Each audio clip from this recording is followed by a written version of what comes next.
सर्वप्रथम सर्वांना श्री स्वामी समर्थ. स्वामी महाराजांच्या कृपेने तुमच्या सर्व चांगल्या इच्छा पूर्ण होत ही स्वामींचरणी प्रार्थना करते आणि आजच्या व्हिडिओला सुरुवात करते.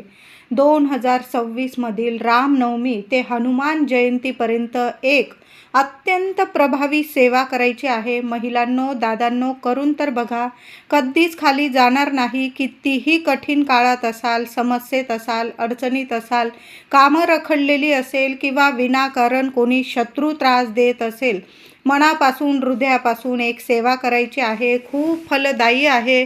लक्ष्मी प्राप्तीसाठी, धनप्राप्तीसाठी, आरोग्य प्राप्तीसाठी, मुलांना यश प्रगतीसाठी तुम्ही कष्ट घेताय. काही वेळा कष्ट घेऊन सुद्धा मनुष्याला फळ मिळत नाही, तर अत्यंत प्रभावी सेवा सांगत आहे. आवर्जून करा. फक्त 8 दिवसांची ही सेवा तुम्हाला कोट्याधीश होण्यापासून कोणीही रोखू शकणार नाही.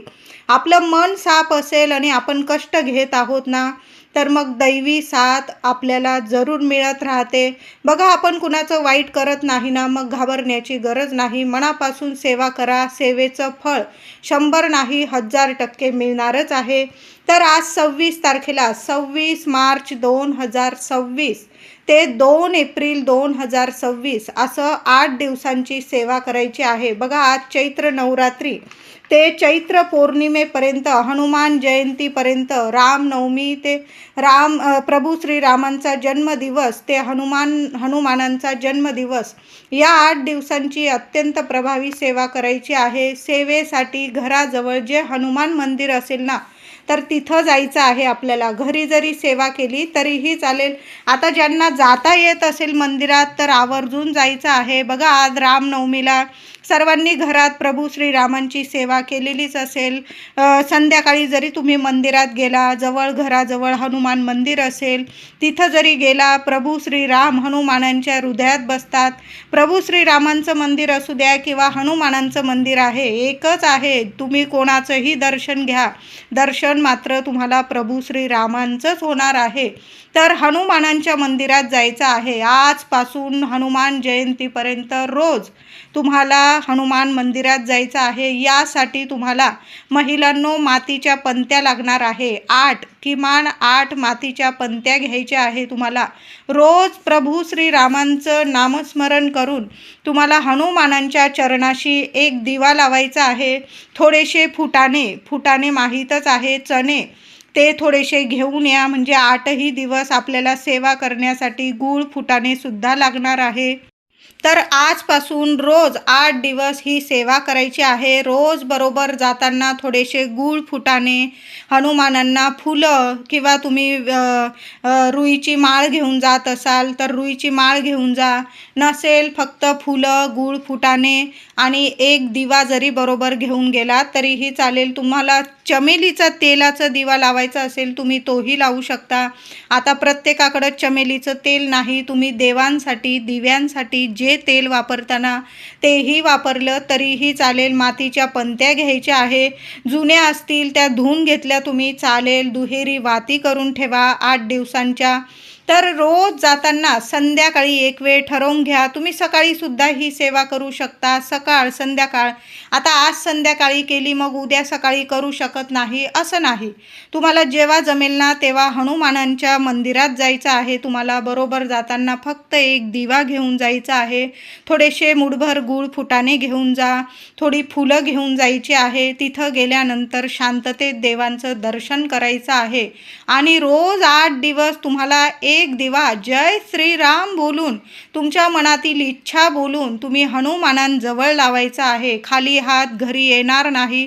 कितीही मोठा शत्रू असू द्या, विनाकारण तुम्हाला त्रास देत असेल, नकोसं करत असेल, बोलायची सुद्धा गरज नाही. जी व्यक्ती हनुमानांच्या मंदिरात रामनवमी ते हनुमान जयंती एक दिवा प्रभू श्रीरामांचं नाव घेऊन हनुमानांजवळ एक दिवा लावून येते ना, अंतर्ज्ञानी आहे हनुमानजी, श्रीरामजी, सर्व जाणतात कोण तुम्हाला त्रास देत आहे किंवा नाही, तुमच्या काय समस्या आहे, काय इच्छा आहे, तुम्हाला काय मागणं आहे, काय हवं नको. जसे आपले स्वामी जाणतात तसेच आपले प्रभू श्रीराम हनुमानजी जरूर जाणतात.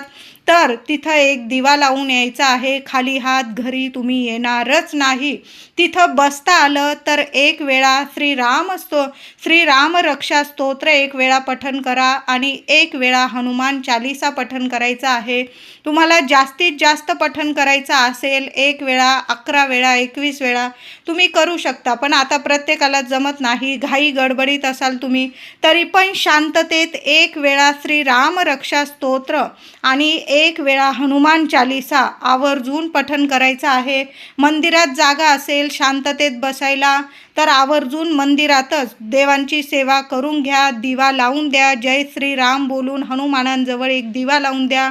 फुलं अर्पण करा, मुठभर गूळ आणि फुटाणे अर्पण करा आणि तुम्ही घरी येण्याच्या आधी तिथं मंदिरात बसून ही सेवा करायची आहे. आता समजा तिथं मंदिरात जागा नाही तर मग घरीसुद्धा सेवा करून घ्या, दिवा लावून घ्या.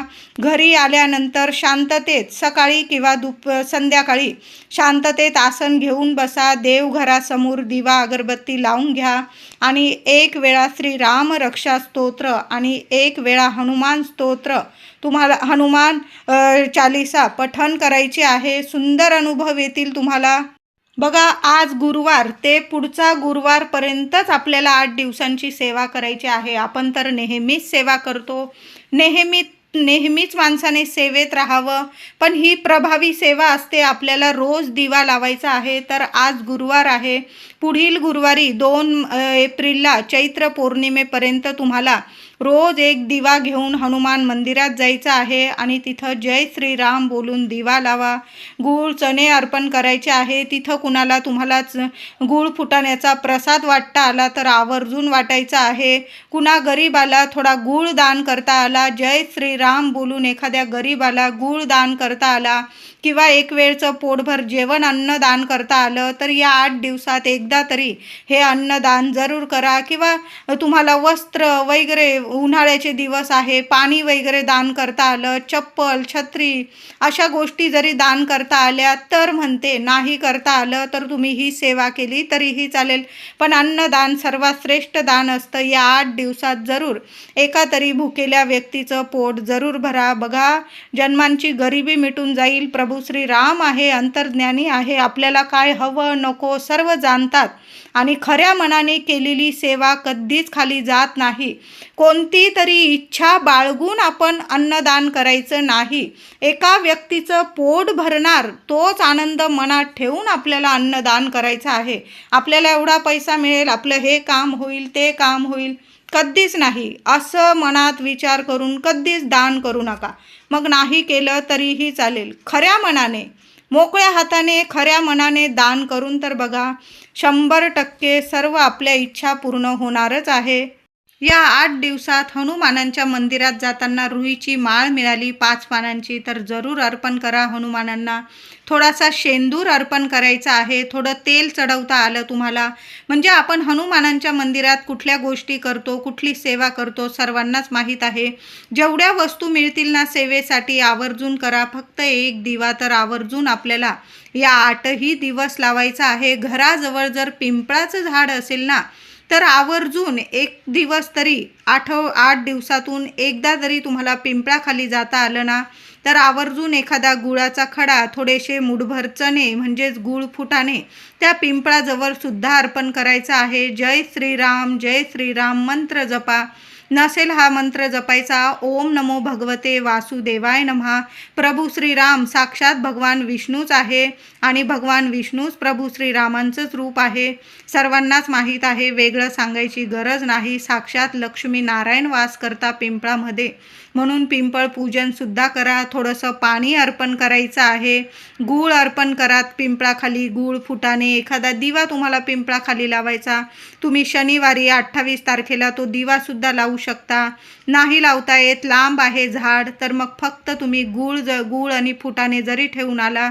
हनुमानांच्या मंदिरात जाताना पिंपळाचं झाड दिसलं तर तिथं थोडेसे गूळ फुटाणे अर्पण करा, थोडं पाणी अर्पण करा. बाटलीत जरी घेऊन गेला तुम्ही, लांब असेल झाड चालेल, फक्त थोडंसं पाणी अर्पण करायचं आहे.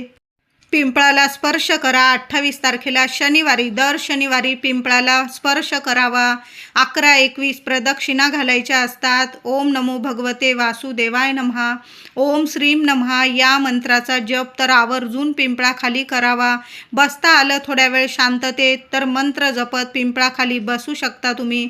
आता नाही जागा, तुम्ही फक्त प्रदक्षिणा घालून स्पर्श करून दोन्ही हाताने पिंपळाला स्पर्श करावा. लक्ष्मीनारायणांचा मंत्र जपावा आणि मग घरी यायचं. पिंपळ पूजनाने सुद्धा आपलं 7 पिढ्यांचं पितृदोष असेल किंवा काही कष्ट असेल, घरात गरिबी असेल, दरिद्रता असेल, अडीअडचणी असतील, त्यातून सुद्धा आपल्याला मार्ग मिळतात. साक्षात लक्ष्मीनारायण कुठल्या ना कुठल्या रूपात येऊन आपली मदत जरूर करून देऊन जातात.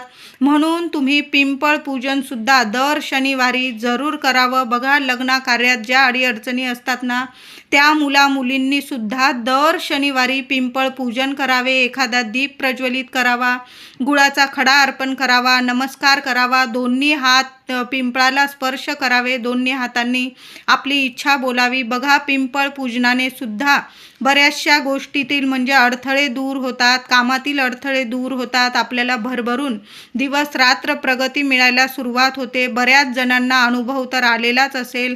म्हणून या 8 दिवसात पिंपळ पूजन पण करा. हनुमानांच्या मंदिरात तर रोज जायचं आहे. हनुमानांच्या चरणाजवळील या 8 दिवसात, मग रामनवमीला आज किंवा हनुमान जयंतीला हनुमानांच्या चरणाजवळील किंवा हृदयाजवळील थोडासा शेंदूर मिळाला महिलांनो, दादांनो, घेऊन यायचा आहे आणि अंताबरोबर आपल्या मुख्य प्रवेशद्वारावर लावून द्यायचा आहे. तुमच्या घरादाराला कुणाचीच नजर बाधा